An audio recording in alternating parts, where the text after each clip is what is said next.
Before Jesus walked upon the earth, before Bethlehem, before the fir Nazareth. The Gospel of John does not begin with a manger. It does not begin with a genealogy. It begins somewhere far beyond human history. John takes us back beyond kings, beyond prophets, beyond creation itself.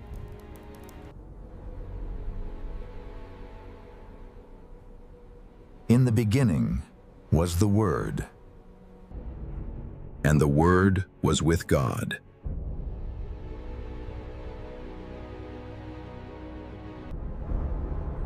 And the Word was God.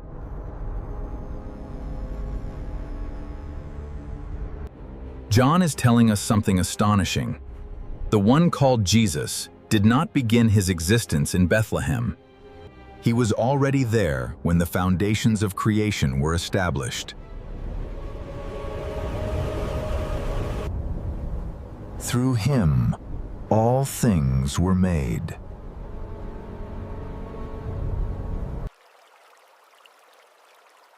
Nothing that exists came into being apart from him. Life was in him.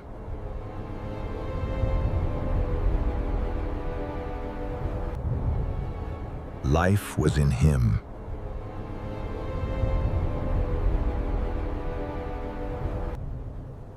The light shines in the darkness.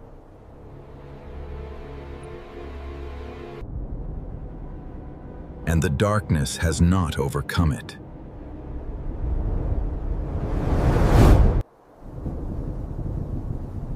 Then John introduces us to a man who came before him.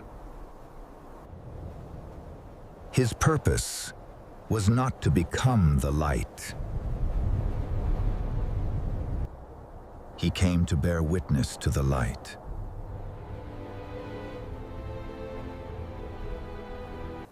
And when the moment came,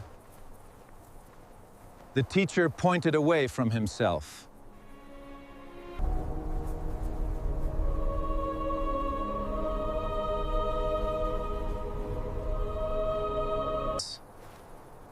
Not merely a teacher, not merely a prophet. John was preparing the world to recognize someone far greater.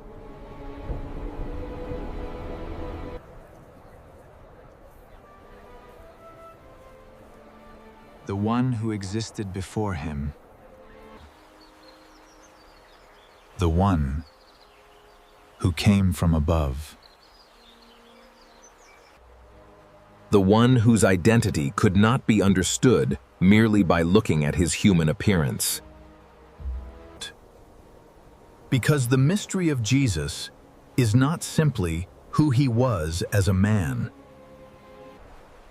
The deeper question is this: who was he before he became man? John does not answer that question with a theory.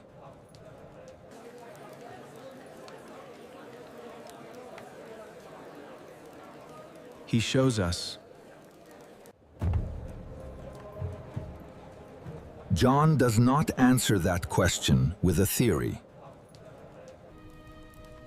Signs that reveal something hidden beneath the surface. At Cana, ordinary water became something extraordinary. But John wants us to see more than a miracle.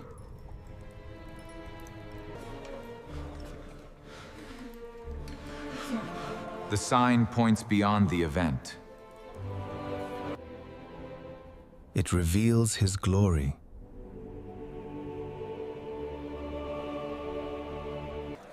And his disciples began to believe in him.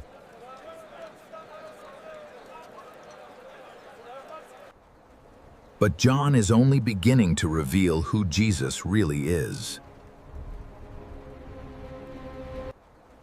But John is only beginning to reveal who Jesus really is. And eventually, even the teachers of Israel would come searching for answers. One of them came to Jesus under the cover of darkness. His name was Nicodemus.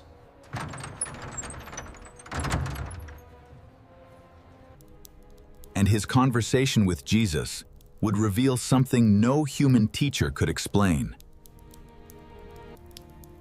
Jesus spoke about being born again. Jesus spoke about being born again. Because Jesus was speaking about a reality deeper than physical birth. How can these things be?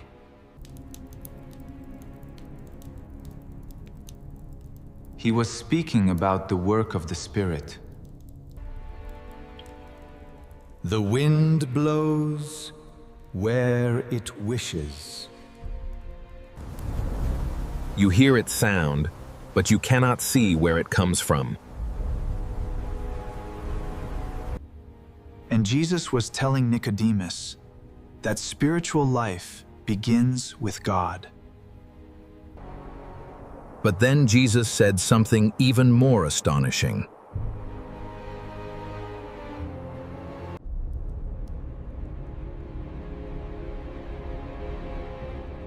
God loved the world So deeply that he gave his only son.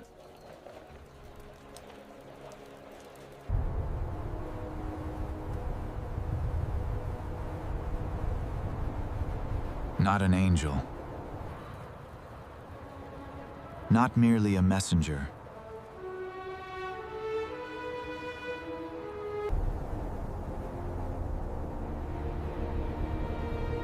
But the Son. The one sent into the darkness to bring life. And this is where John's gospel becomes impossible to ignore.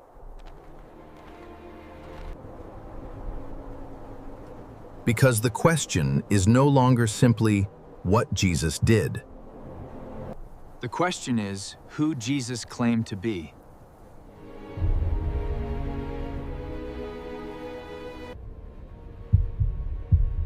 and his answer would change everything. John does not ask us to believe Jesus because of his appearance. He asks us to look at what Jesus revealed. Again and again, John records signs that reveal something hidden beneath the surface. At first, they saw a teacher.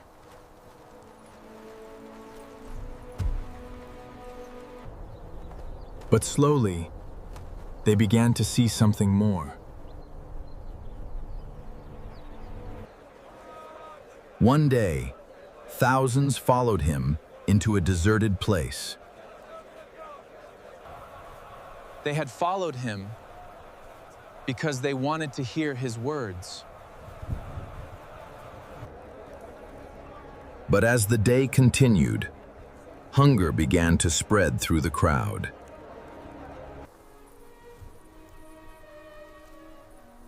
The disciples saw only what they had.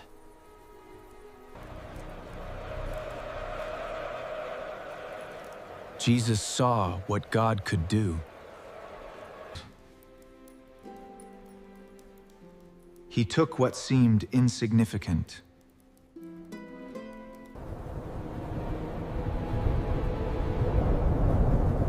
He gave thanks.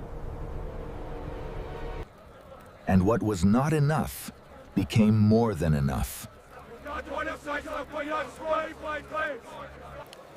Everyone ate.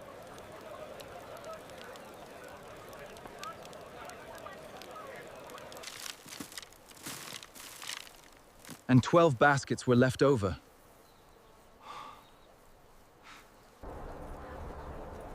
But the miracle was never merely about bread. John calls these events signs. And the next sign would reveal another dimension of his authority.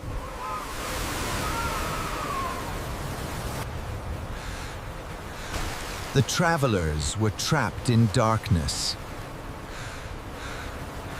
The wind was against them. Master, save us! Peace, be still.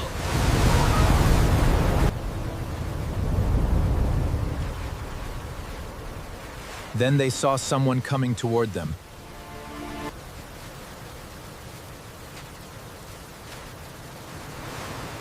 It was Jesus.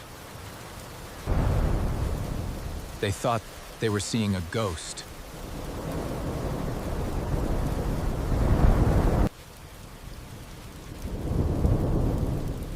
But Jesus spoke to them.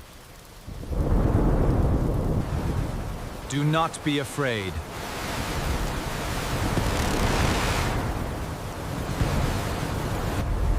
The one who had multiplied bread now stood above the chaos.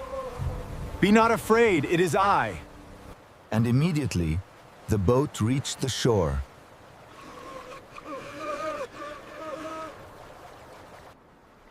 But the disciples still did not understand the full meaning of what they had witnessed. And the sign I spoke of, it represents the coming kingdom, where all shall find rest in the truth I reveal. He did not simply say, I can give you bread. He said something far greater.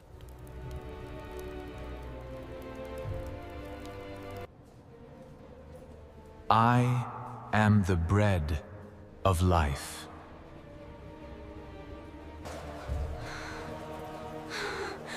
The words were impossible to ignore. Because Jesus was not merely offering something from God. He was presenting himself as the source of life itself.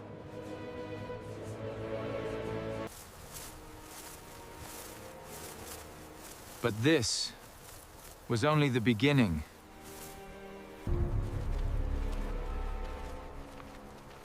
John records another claim. I am the light of the world.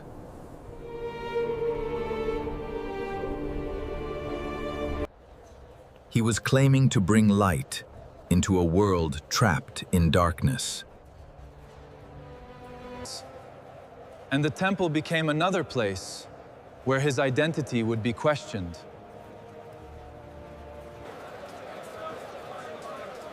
We want to know who gave you the right to do this. If I answer your question, will you answer mine? But Jesus spoke with an authority they could not explain.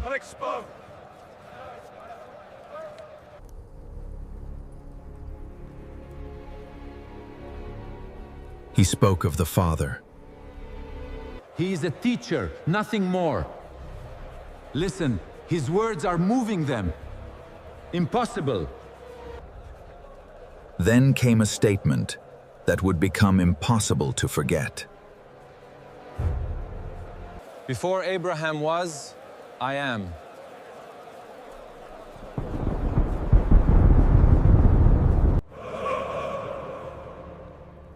The words were not merely about age. He was using language that reached back into the mystery of God's own name. The words echoed the revelation given to Moses.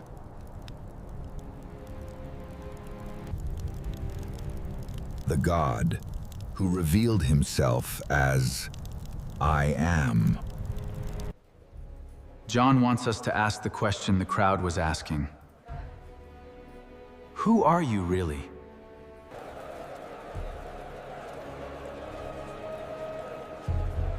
Who is this man? Then John records another sign. John wants us to ask the question the crowd was asking. Who are you really? But the sign pointed towards something deeper than physical sight. Lord, I see. The teacher was revealing what it means for the sightless to receive light. Who healed you? What did he do? He told me to pick up my mat and walk. This is blasphemy. Who healed you? What did he do? He told me to pick up my mat and walk. This is blasphemy. He had been blind. And now he could see.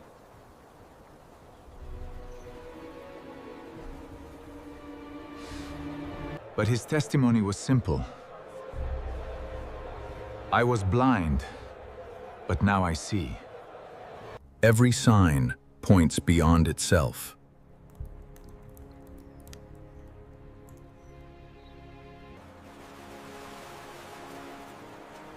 The bread points to life.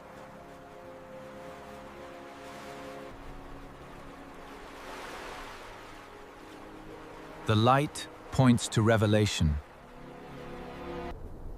The healing points to sight.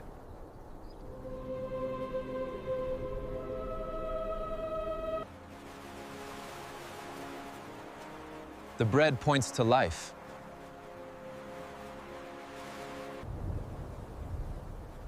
A man named Lazarus was dead,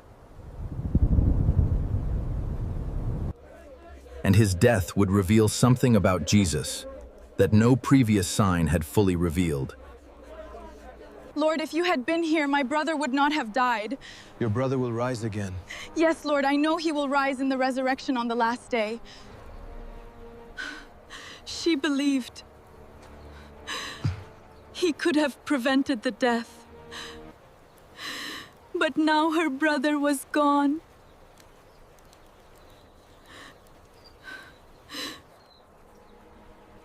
Jesus did not simply promise her a future resurrection.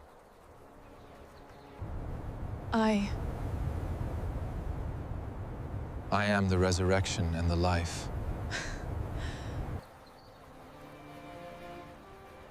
Then he asked her the question that reaches beyond Bethany.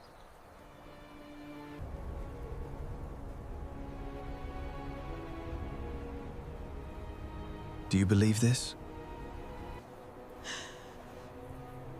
She did not yet understand everything. But Jesus was about to demonstrate what his words meant.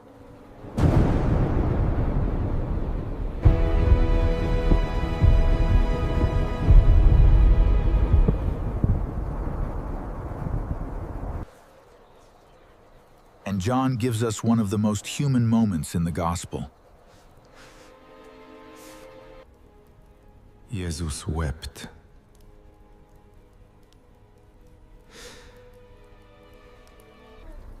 The one who would raise the dead entered into the grief of those who mourned. Then he commanded the stone to be moved.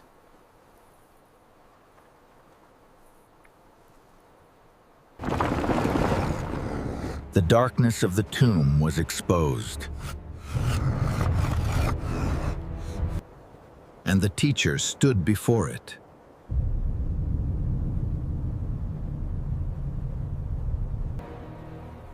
He prayed.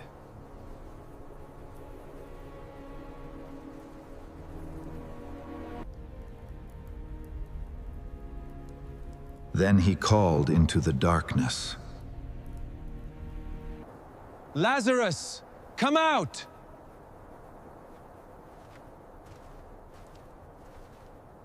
I saw a man fleeing just beyond the gate. Did he have coin? Only dust. For a moment, nothing happened.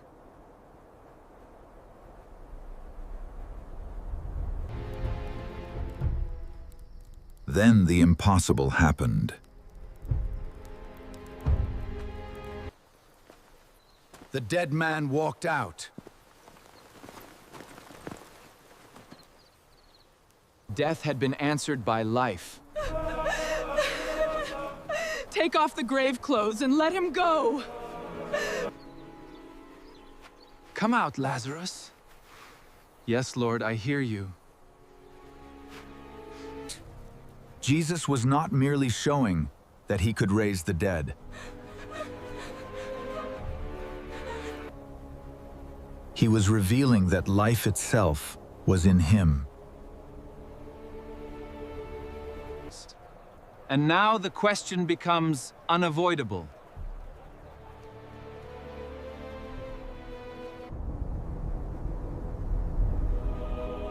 If Jesus is the resurrection, If Jesus is the bread of life,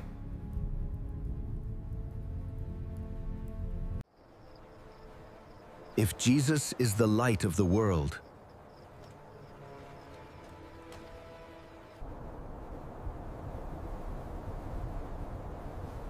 then who is he? John is about to take us deeper than miracles. Because the greatest revelation of Jesus will not happen in Galilee. It will happen in the final hours before the cross.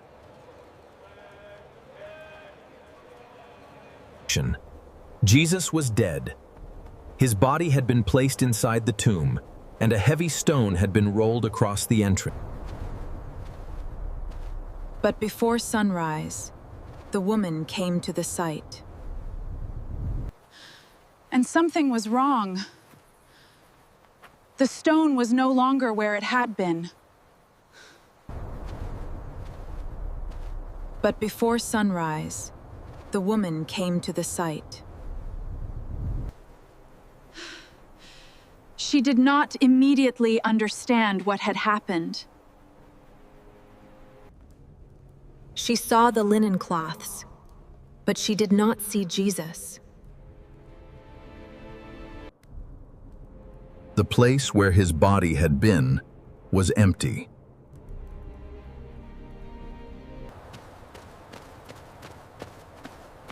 She ran to tell the disciples.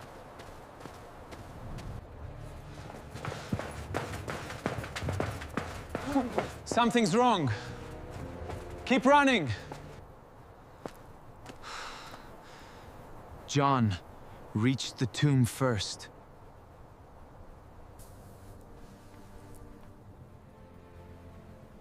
he saw the linen cloths lying there. He entered and saw the same thing. No, it cannot be. Look, it's just as we were told. Unbelievable. The tomb was empty. They did not yet understand everything the scriptures had promised.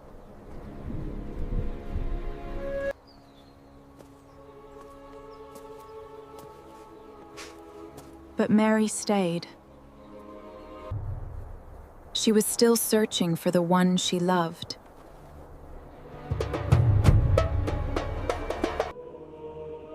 Then the woman saw two messengers inside.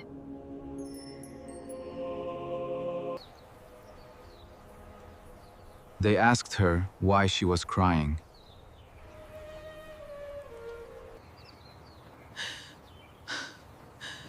She told them that someone had taken away her Lord.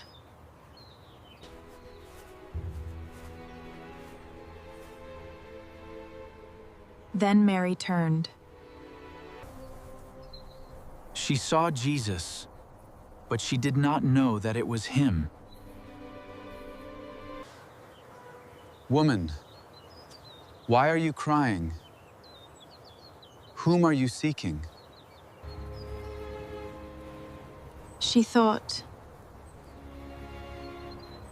he might be the gardener. Then the teacher called her by name. And in that single moment, everything changed. She recognized her Lord. Rabboni. The one she had watched die was standing alive before her.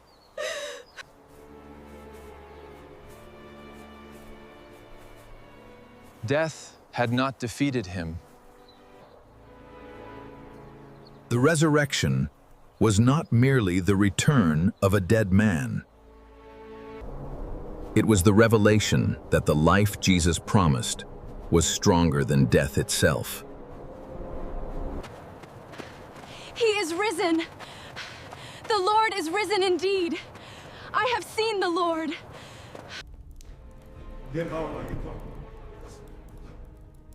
The disciples were still afraid.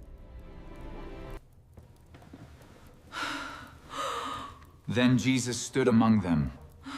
Peace be with you.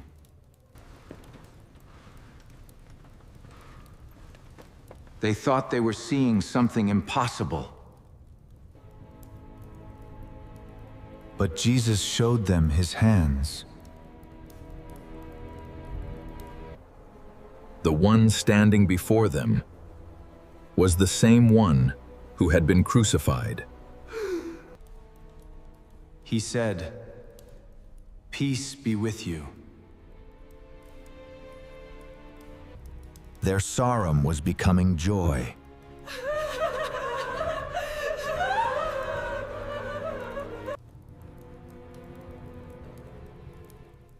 But the traveler had not been there.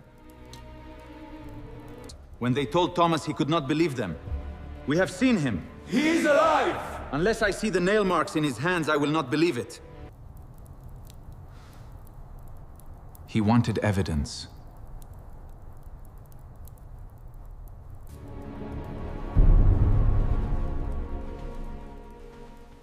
Then Jesus came again. Then the teacher called her by name. "Reach out your hand and place it in my side. Do not be unbelieving, but believe." Then the teacher called her by name. "My Lord and my God." The question that had been building throughout John's Gospel had finally reached an answer. The Word had become flesh. The one who was with God in the beginning had entered his creation. The Creator had walked among his creation.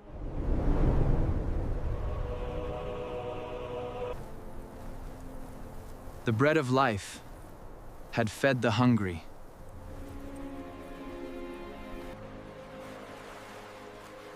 The light of the world had entered the darkness. The one who opened blind eyes had revealed the light of God. The resurrection and the life had stood before the grave. And the grave could not hold him.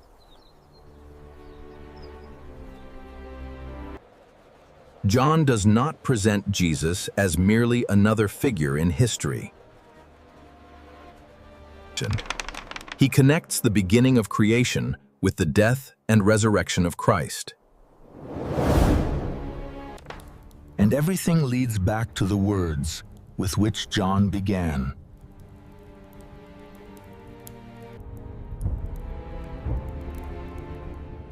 In the beginning was the Word.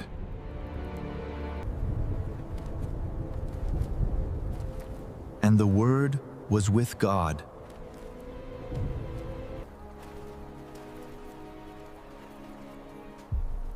And the Word was God. The mystery of Jesus is not that God sent someone to reveal him. The mystery is that God came near.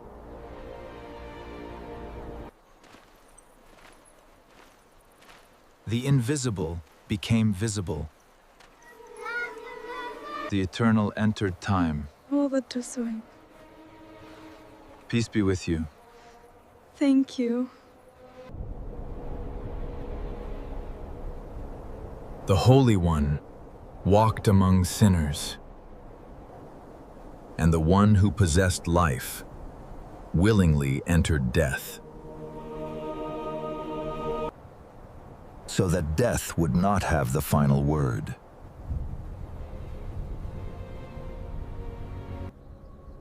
The darkness did not overcome the light.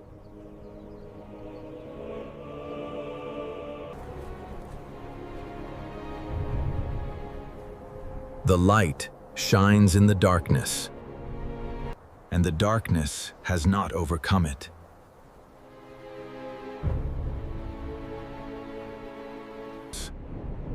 That is the answer John wants every generation to consider.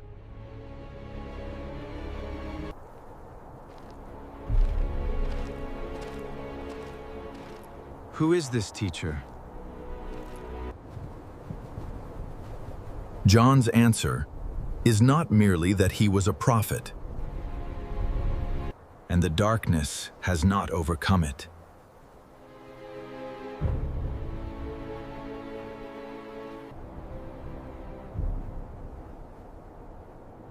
Not merely a miracle worker. John presents him as the Word who became flesh, The Son who came from the Father.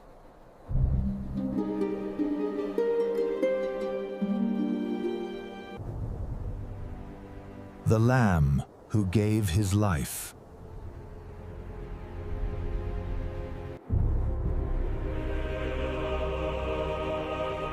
The Lord who conquered death.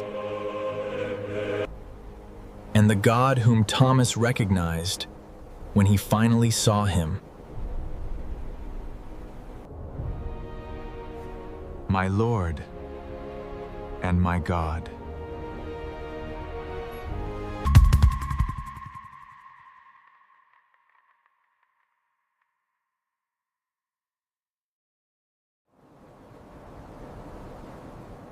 Perhaps the greatest question is not whether Jesus existed. The question is whether we understand who he truly is.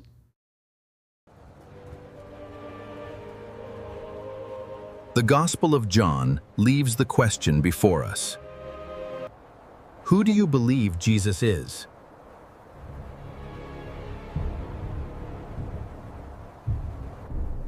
Because if John is telling the truth, then Jesus is not simply a figure from the past. He is the one through whom all things were made. The one who gives life.